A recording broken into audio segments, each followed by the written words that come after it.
year, I was the president of the Italian Space Agency. At the time, Milan was won as a location, so I'm really, really happy to see how things are going. I hope you're enjoying the conference. I was asked by Clay to moderate this very exciting panel. We really look about the future of space, because we talked today about what's going to happen very shortly when the fantastic International Space Station was done, a quarter of a century of incredible science, technology, innovation, will slowly go into a well-deserved retirement and will be replaced by commercial space stations that we are all looking forward to have there. But we will see and look at that, hopefully during this panel, from the point of view of who will be the users of this new space station. And to discuss this in a very short panel, so we need to be very effective, I have a very exciting set of panelists today. I have Max Haut from VAST. He's the CEO of VAST, and of course, his company is very busy building the next heaven in space. So we will hear from him how those new space stations will look like and how they can be used. We have Jay Kim, who is the chairman and CEO of Boryung. He's a very interesting, really new space company, because we see in what is happening from company who used to be non-space transitioning into the space world. So in your specific case, pharmaceutical, getting into infrastructure and application of infrastructure for space. We have Mike Gold. I think who doesn't know Mike? After an incredible career at NASA, you saw him receiving a well-deserved award during the inauguration. He's now Chief Growth Officer at Redwire, another really, really interesting and now well-established new space companies. And then we have Bob Lamberay, who is the Senior Manager for Exploration and Space Resources at the Luxembourg Space Agency. You know, working from ESA, we know that Luxembourg is really the ambassador of what is looking from the opportunities point of view to space resources, etc. So it's, I think, the right set of panelists to discuss this subject. And I would like to start with a question to all of you. You decide the sequence of answers. Asking you from the perspective of each of you, what do you believe are the framework systems, the policies necessary for commercial space stations to be successful? Who wants to start? Maybe I don't know. You. Let's have VAST. I mean, who will offer the locations? Thank you. I think the most important thing we have to achieve is that we need a commercial space station on orbit as soon as possible. You know, the retirement of the ISS in 2030 is coming up soon. Russia is not yet committed to operate the current space station beyond 2028. And the key is to start with something and to make sure we don't have a gap, but more importantly, that we have an overlap. So that's a really important aspect. We shouldn't try to replicate the ISS from day one. NASA and its international partner need to, as soon as possible, pick one or two partners, ideally two partners, and compel them to build a first module, get it on orbit, and start to use it, maybe not as a full-time, fully crewed all the time space station, but just start to use it with a short duration expedition and start to perform some important science and in-space manufacturing. If we have a gap, it will be a huge loss for the community and also for the advancement of basically in-space manufacturing and research. And we can't let that happen. So the first thing that needs to happen is to make sure that we give birth to the first commercial space station, and that's what VAST is making sure we are the best position to do it. We are actually building a commercial space station called Haven 1 without any funding from NASA that we are due to launch in the second half of next year. And as part of that, we'll also work with, we're already working with Mike and Redwire, but we have a payload on board and we'll be demonstrating the important science that need to occur on a commercial space station already from Haven 1. So yeah, so from our point of view, for all of us to work together between agencies and industry and payload specialists and technology provider like Redwire, we need NASA to set us on the right track to build one and as soon as possible for the country, for the United States, but also all of our international partner and industry. I mean, Max had me at no funding from NASA. How about that, folks? That's worth applause, right? Come on. Don't get me wrong. We'll take it. We'll take it. And right now, they've actually, the program will be about $1 billion by the time we fly, or invested between our revenue and our investors. So it's a significant investment. But we have a contract where they are monitoring and they're participating in the development, not adjudicating, but monitoring and giving us advice. And right now, they are actually starting to talk about helping us with various testing and so on. So it's growing, but it's definitely not waiting for NASA or started by NASA or funded by NASA. So. Well, and you deserve it. And if I could echo what you're saying, it's not only vital that we avoid that human spaceflight gap in orbit, we need to have a system in America and our international partners that is at least of parity of what China has put up. That if America falls backwards and doesn't have a system that's robust, I think that spells trouble for the whole free world. And the reason why, as you mentioned, Max, is the countries and companies that master microgravity, I believe, will be not just the economic, but the national security leaders of the future. That's why this platform gap is so much more pernicious than even the transportation gap. That it will impact industrial capacity, economics, in a way that just crew transportation to the ISS didn't. And oh, by the way, if we have a platform gap, that will blow a hole in demand for our rocketry and our transportation as well. So you're actually losing both at the same time. At Redwire, we're extremely proud that we printed the first meniscus in space. Who wants a meniscus? I could use a meniscus. I had one broken, so I would. We'll get you two. We also printed live cardiovascular tissue on the ISS and brought it back this year, still live. This will create solutions eventually for heart disease, for heart patches that can be developed. The regenerative medicine is going to be extraordinarily important. And then we've got our pillbox system, where in microgravity, you can create new versions of seed crystals of drugs that can be used to create enhanced version of insulin, cancer treatments, heart disease. Again, the impact that microgravity will have on pharmaceuticals first, and then agriculture, every other sector is going to be critical, which is why we must avoid that gap, as Max said. Thank you, Mike. Jay, maybe you want to? I come from a slightly different part of the world, so I can speak on behalf of every Koreans. Since we're talking about the framework that will be needed for the commercial space station infrastructure, what I think is most critical is two things. One is the private and public partnership with government agencies and the commercial stations, commercial companies. We talked about, we praise VAST for not getting any space agency money, but in order for us to make this business successful, we have to have a successful and working private-public partnership, meaning that we need government support on this, because they need to be the anchor tenant. They need to support the work that these commercial space companies are doing to accelerate the innovation.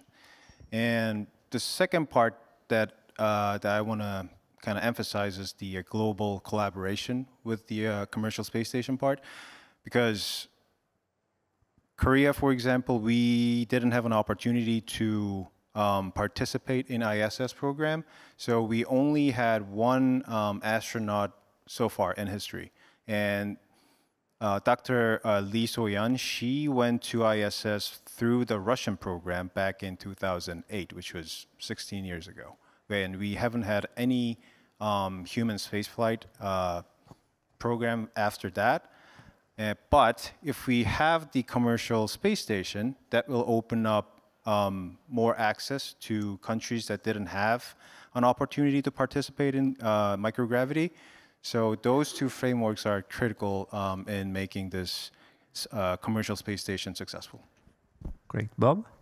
Yes, so maybe a few words from the perspective of a space agency. I think we all agree we go to very interesting times as we move from ISS to the CLDs. And it's, for the space agencies, extremely important to get this transition right. I think you mentioned the gap. We do not want to have a gap. We want to keep flying astronauts. We want to keep using it. I think it's important to add on that. It's important to have more than one successful CLDs. If we want a dynamic, commercially driven environment to create value, to grow the space industry. So we need to have more than one successful CLDs, and we need a very diverse customer base. I think you mentioned, Jay, the space agencies being anchor customers. That's definitely a role they have to take.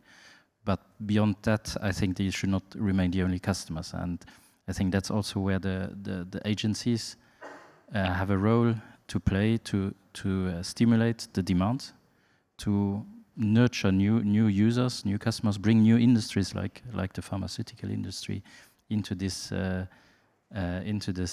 world of the CLDs, and use it with a commercial objective. And a way to, in the framework, to achieve this in a modern, dynamic way is more a service-based approach, where the agencies focus more on what they want to use and not how to build it. I think giving the industry enough flexibility to take their own design decisions, to and then also be able to offer the services not only to space agencies but also to other customers. Okay, thank you, Bob. Maybe a question to Mike. I mean, Redwire has had a very, very interesting build-up over the years of a very diverse portfolio through acquisition, partnership. I would like to hear in which way you and your company envision the possibility to use commercial space station in such a way that you can really give a return or make it attractive to investors, to government, and to the complex, say, scenario and landscape for space for the space sector today. Yeah, it's going to be a different paradigm, I think, as Max mentioned, than what the ISS is.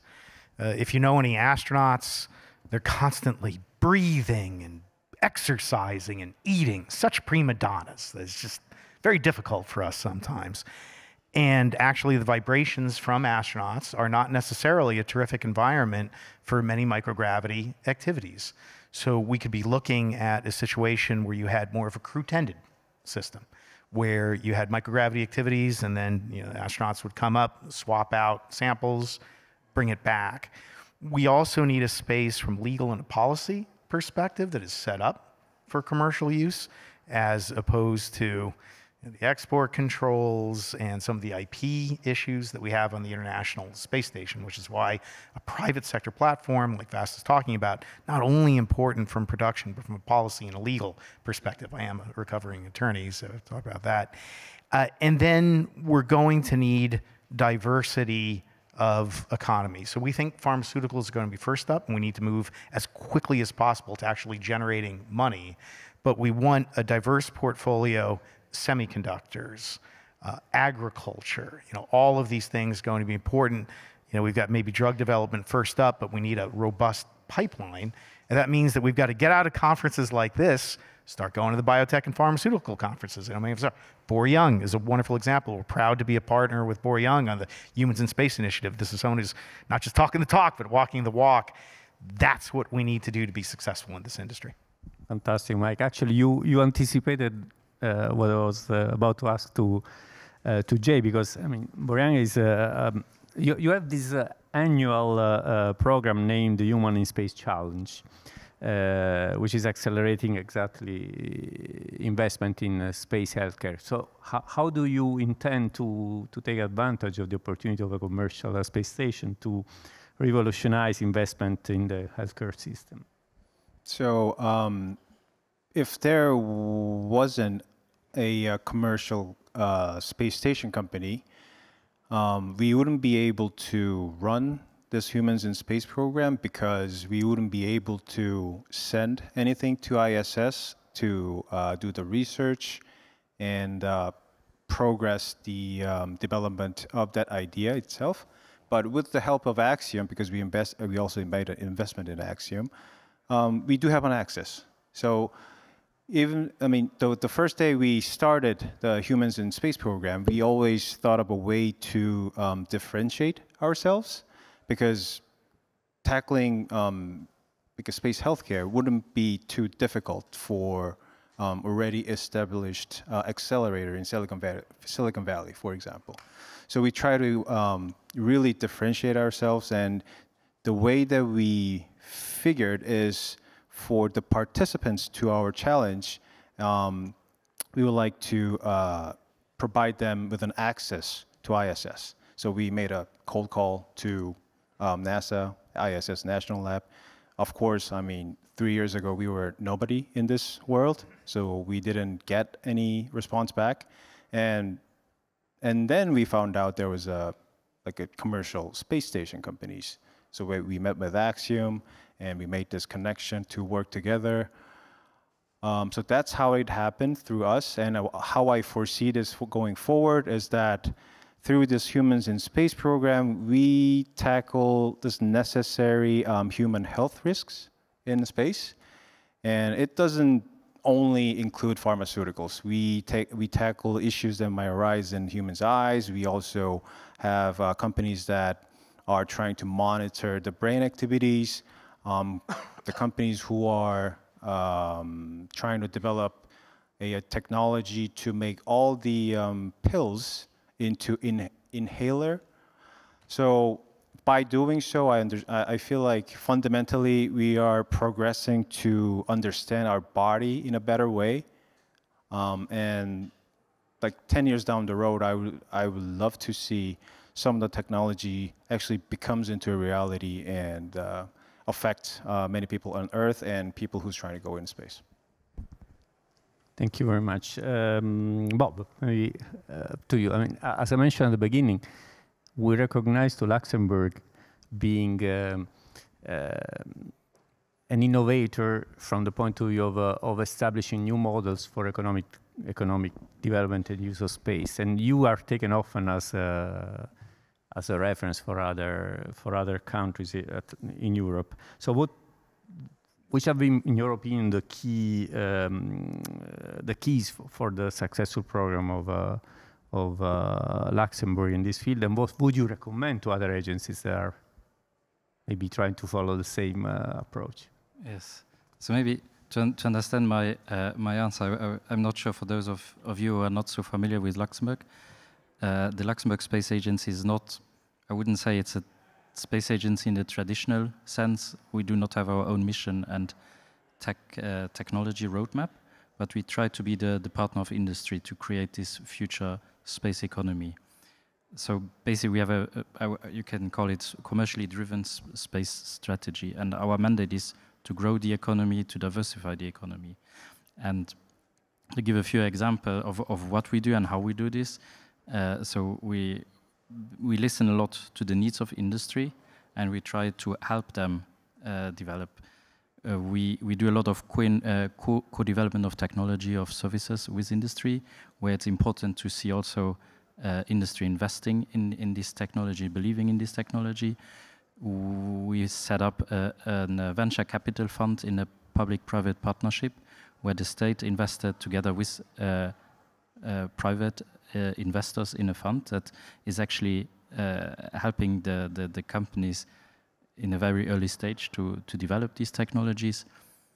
As a regulator, we also try to put in place the right framework, legal framework for those commercial utilization of space. Maybe it's not so relevant for this panel, but we have created a commercial space resources law in Luxembourg that allows actually commercial entities to use space resources. I'm sure in the future, when it makes sense, we can look into these things, what it means for the in-space manufacturing in LEO, whatever is needed. And yeah, it's basically try to listen to industry and help them create value in space and use space for commercial perspective. Max, so you're busy. Your company is busy preparing the instrument that those guys and many others will use to make possible which is their plan for the future. I mean, you're working on the Haven 1 station already since quite some time. You just announced the Haven 2. I read with big interest the roadmap you have put together, and I have to say it's fascinating, also success-oriented. So how would you make sure that once ISS will retire, there will be no gap between what we've been capable to do so far and what we might do on commercial space stations? Yeah, so firstly, we're not building the instrument. We are building the platform for the industry to use. So really excited to see your leadership in pharmaceutical, and one of the things I wonder is how many other of your competitors are doing as much as you are. But it's definitely really important for us to build a platform and have collaboration with the industry and have demand from the industry to help us build the right facility and the right platform. And as Mike said, whether it's pharma or semiconductors and others, it's a unique opportunity to manufacture in microgravity and see what it can unlock in whether it's better medicine or better semiconductor or better fiber optic. And we have to do it quickly because there's the potential that, if one day we can manufacture something in a crew-tended way for a few months, send a crew on a Dragon, and they come back with products, a few 100 kilograms of products that needed humans to do and not autonomous. And these products back on Earth can be sold for $1 billion or something like that. The day that happen, none of us will be waiting and relying on government to build a space station, and we will be building, mass-producing space station, and they actually won't be space station. There will be factories, human-tended factories in space. So that's the future we want to create, and we cannot do it on our own. We are the platform creator. Our job is to make sure it's safe, that it meets the requirement of our customers, that it exists, and that it is low cost. And so the way we are doing that, back to your question, is so Haven 1 is really a demonstration to tell the biggest customer in the market, which is NASA in the world right now, to tell them that we are the right company for them to be the anchor customer for the CLD, the commercial air destination ISS replacement. And our architecture for that is called Haven 2 that we unveiled yesterday.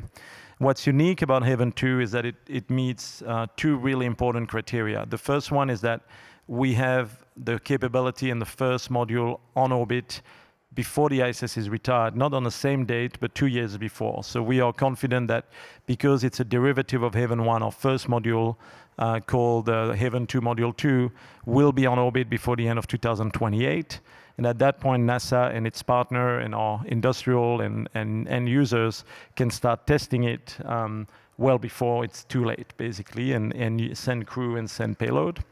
And then it also has to be a very capable low-cost platform, so one that surpasses what we've done on the ISS. The ISS was originally designed decades ago. I think humanity deserves something more exciting. I think the industry deserves more capability in power, in facilities for science and manufacturing. So we've proposed an architecture that evolves into a 9-module space station by 2032, and at that point, it has more capabilities than the ISS currently, more capabilities than what we think will be happening in China, and more capabilities than our competitors' proposed architecture. But the key is not to aim. You can aim at this, unprecedented space station, which is what we're aiming at. But we also shouldn't wait for that to happen. We should get going and have a first capability we can test, and not only test the capability, but test the company that built it to make sure it's safe and reliable.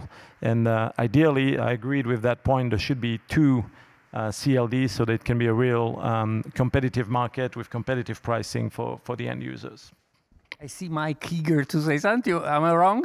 I've just got that look probably, but I'll comment. First I want to give a shout out to Luxembourg, by the way. Maybe I'm old, but Luxembourg embraced commercial space before it was cool, right? That Luxembourg led the way on many of the policies, particularly on space resources, and creating a space agency that was focused on commercialization, on economic development. It's part of the reason that we wanted Luxembourg to be a founding member of the Artemis Accords, because you were so different. Again, diversity. And as Max says, competition is important. VAST has laid out an incredible vision. You mentioned Axiom, our friends at Sierra Space building the inflatable space station. I'm a big believer in inflatables. You can see from my stomach. So, that's all going to be extraordinarily important. But please, let's not forget, as the recovering attorney, the policies, the legal issues. We see SpaceX struggling with what's happening at the FAA. No force has kept more space programs from launching, second only to gravity, is ITAR. We need to continue to tackle the export control regimes. Look at the international representation here. We need to stop ITAR from becoming even more of a problem because it needs to be global as we move forward. As a matter of fact, if you allow me, while you were talking, I made a consideration. I mean, from the point of view of someone who has been spending 35 years profession in an agency environment, before, in the past and throughout the years, agencies, NASA, ESA, and all the others, had an essential function of promoting cooperation and partnership. We were as procurement, we were trying to put in your capability and competence together to deliver successful products for space and I mean, to allow us to innovate. What I see today, and this in my opinion is really the key for new space, is that you do this spontaneously because the success and the competitivity only relies on putting together the resources. So completely different fields, what I see represented in this panel. Am I wrong? No, I think you're spot on, that it's not enough anymore for a government procurement to fulfill the NASA mission. It must also create jobs, innovation, commercialization opportunities. And that's where you're getting true results for the taxpayer of not just sending people to space, but of sending your economy skyward to grow. That's what the future is. The future has come. We need to continue to lean into those public-private partnerships. Absolutely. I think we have 2 minutes left. 30 seconds each. If you want to just make a last comment on any free comments on the subject of the panel today. I'm interested to hear what do you think are the application in microgravity manufacturing that have the most hope. It'd be really interesting to hear from you, Jay or Mike. What do you think is the most exciting specific drug or other element?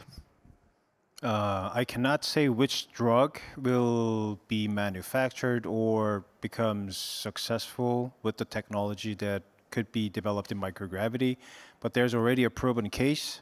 There's a drug called Keytruda, which is the most selling anti-cancer drug in the world with $20 billion of annual sales. So pharmaceutical industry already understands that there's benefits of utilizing the microgravity, and it's not just limited to pharma. I think many life science companies will look at microgravity as a new way to manufacture or improve their products. So, like Mike said, those are the most, like a life science is the most promising part that we can have a successful story in the foreseeable future. So Max, I'm biased because I'm diabetic, so I'm going to go insulin. We have flown insulin at Redwire. I could show you afterwards what the crystals look like when they were developed on the ground, and then what the seed crystals of insulin look like when we flew them. Again, recovering attorney, I got a B- on biology, but even I can see that the insulin crystals look like an Oreo cookie someone stepped on here, and then in flight you have these large, beautiful crystals. So I think we could see some progress in insulin very soon. So Oh, sorry. And the key to unlock it, what we hear all the time is the lack of ability to iterate and fly quickly and come back. And that's why we see our job is that we're not the expert in the end use, and we're learning all the time from our partners. But clearly, if we allow a low cost with a lot of flight opportunities and great facilities, so that, and also maybe flying actual researchers and scientists and perform even science directly on the platform, and reducing the queue, reducing, how do you fly something on the ISS? It's actually, well, your experience was interesting. You said you reached out and without Axiom and I guess SUF that knew the system or whatever, you couldn't find your way into the ISS without a partner. I mean, it should be much easier, right? And I think that's the piece that we need, is a commercialization and the iteration and the low cost. And I'm so excited to obviously build a platform, but also see, change the world and see what really will happen when we at scale are creating amazing drugs or amazing semiconductors or something like that. So. Bob, yes or no? Do you see in these three guys what was the vision? What is the vision of your? I absolutely agree. I think the key for a successful CLD is the commercial utilization. I think together the CLD providers put in place a very flexible infrastructure where I can quickly access much faster than on ISS.